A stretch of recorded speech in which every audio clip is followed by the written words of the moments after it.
내가 그리스도를 본받는 자가 된 것 같이 너희는 나를 본받는 자가 되라. 너희가 모든 일에 나를 기억하고 또 내가 너희에게 전하여 준 대로 그 전통을 너희가 지킴으로 너희를 칭찬하노라. 그러나 나는 너희가 알기를 원하노니 각 남자의 머리는 그리스도요 여자의 머리는 남자요 그리스도의 머리는 하나님이시라.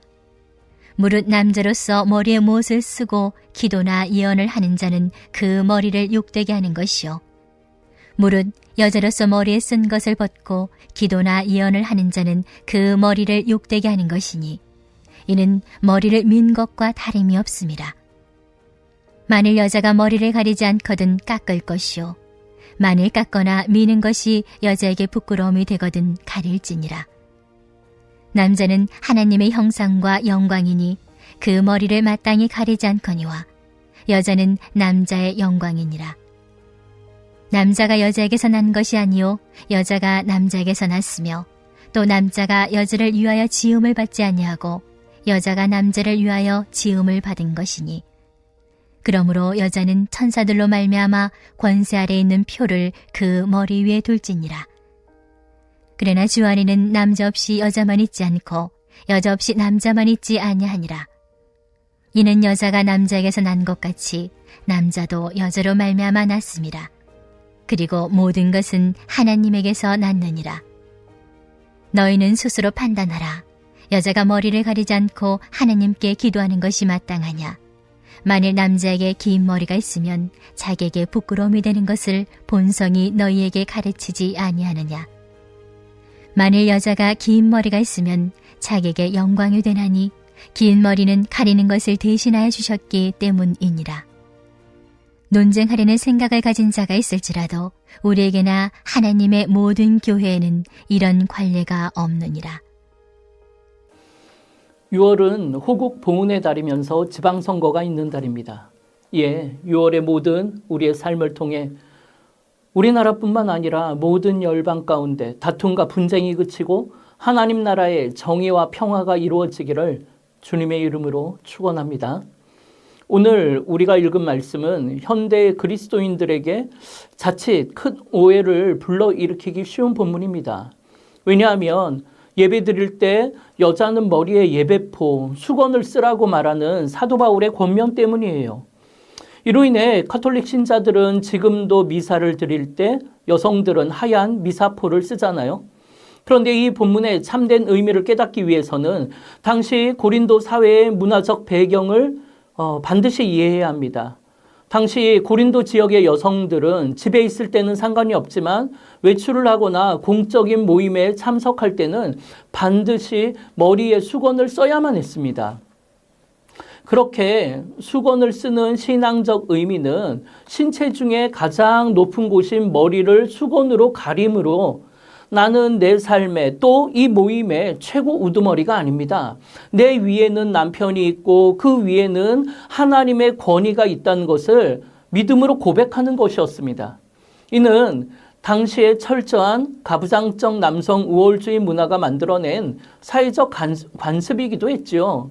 이에 예배 역시 공식적인 공적 모임이니까 당시 여자들은 그 관습에 따라 머리에 수건을 쓰고 예배를 드려야만 했습니다.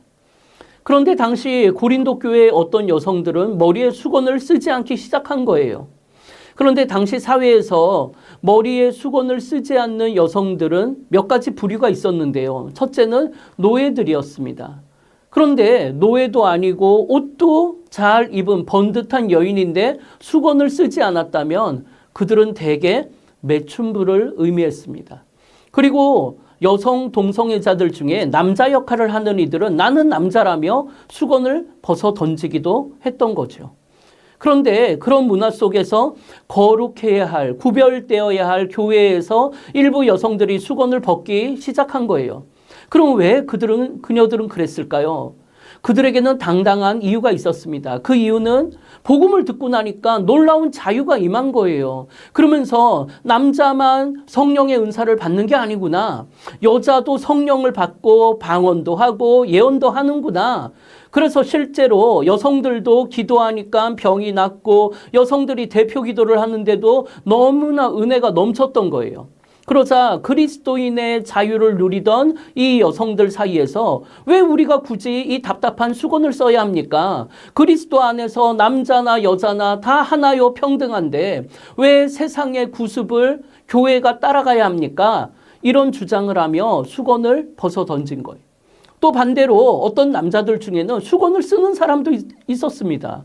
이는 동성애자들 중에 여성 역할을 하던 이들이 교회 안에서도 자신은 여자라고 생각하며 수건을 썼던 거죠. 그런데 여러분, 이런 여러 가지 모습들을 통해 교회 내 심각한 문제가 발생한 거죠. 그게 뭐냐면 바로 교회 밖에 세상 사람들이 교회를 바라보는 시각이에요. 여러분, 세상 사람들이 이런 교회를 바라볼 때 과연 어떻게 보았겠습니까?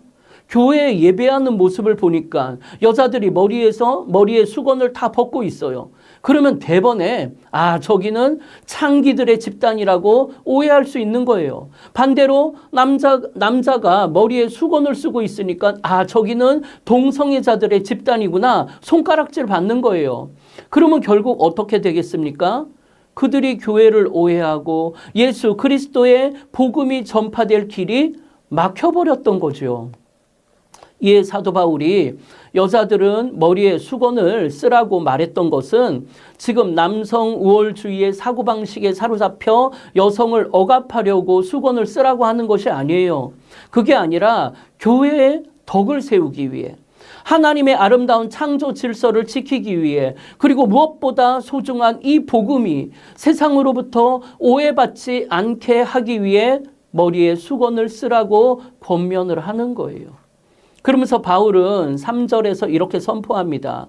그러나 나는 너희가 알기를 원하노니 각 남자의 머리는 그리스도요, 여자의 머리는 남자요, 그리스도의 머리는 하나님이시라. 그렇게 이야기를 해요. 여러분, 이는 결코 남자가 여자보다 우월하다는 이야기가 아니에요. 이는 영적 질서이자 리더로서의 책임감을 강조하는 말씀입니다.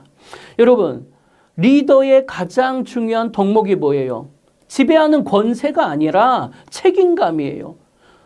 그러니까 죄와 사망의 길을 걸어가던, 죽을 수밖에 없던 우리의 삶을 머리 대신 예수 그리스도께서 십자가를 지심으로 책임지셨고, 그렇게 고난당하시고 십자가에 죽으신 예수 그리스도의 삶을 하나님 아버지께서 책임지신 것처럼 가정과 교회에서 남편과 남자가 해야 할 역할은 가정과 교회에서 일어나는 모든 문제와 아픔을 목숨 다해 책임지라는 뜻이에요. 그러니까 책임을 묻는 것이 리더가 아니라 책임을 지는 것이 리더라는 거예요. 만약 남자가 이 책임을 거부하거나 타인에게 이 책임을 전가한다면 그것은 자신의 머리이신 예수 그리스도를 욕되게 하는 것이라고 말하는 거예요. 이에 사도 바울은 이런 이야기가 남성 우월주의로 오해받지 않기 위해 11절에서 이렇게 말합니다. 그러나 주 안에는 남자 없이 여자만 있지 않고 여자 없이 남자만 있지 아니하니라. 그러니까 여러분, 주님 안에서는 남자와 여자가 별개의 독립된 존재, 적대적인 존재가 아니라는 거예요. 서로가 없으면 존재할 수 없는 상호 보완적이고 연합적인 존재라는 뜻이에요.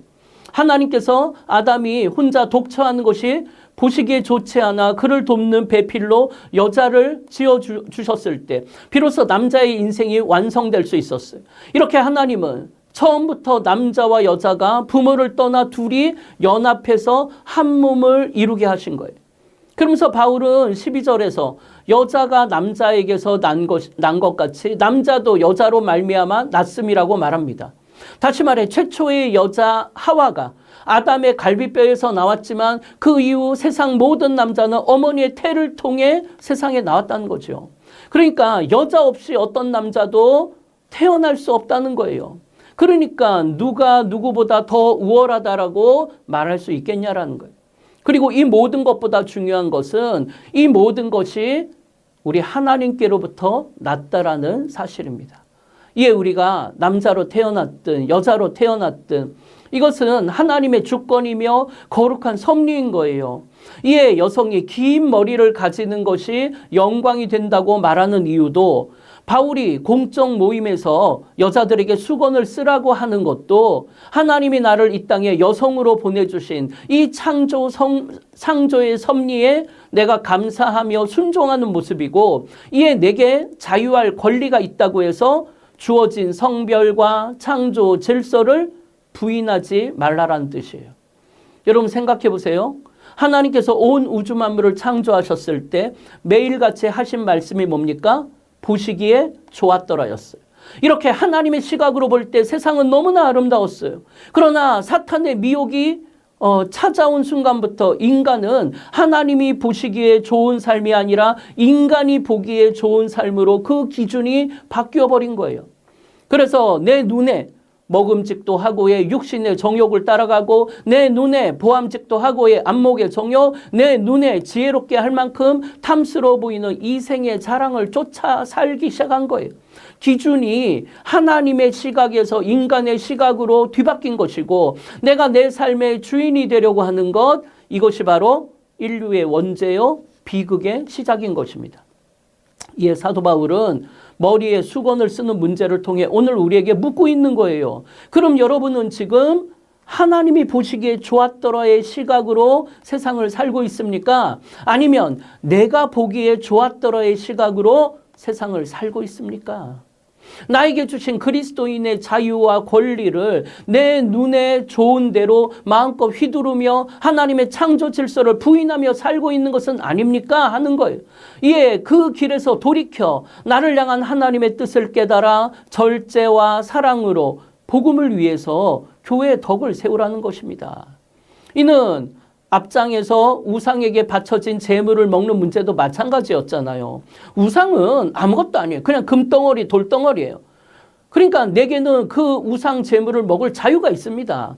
그러나 내가 그 고기를 먹는 모습을 보고 오해하고 실족하는 사람이 혹시나 생긴다면 나는 복음을 위해, 그 영혼을 위해 평생 고기를 먹지 않겠다고 사도 바울이 거룩한 결단을 하잖아요.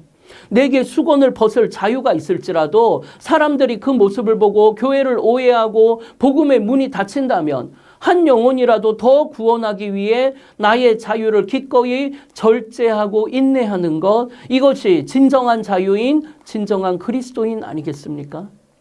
사랑하는 여러분, 오늘 사도 바울이 수건을 쓰는 문제를 통해 우리에게 던지는 복음의 핵심은 누가 더 우월한가, 누가 더 높은가, 이 싸움이 아닙니다. 이 말씀은 누가 주님의 마음을 닮아가는가, 누가 자기를 낮추고 절제하며 책임지는 십자가의 사랑을 할 수 있는가, 이거에 대한 도전이에요. 여러분, 우리의 머리 대신 예수 그리스도께서는 하나님의 본체시며 만왕의 왕이셨습니다.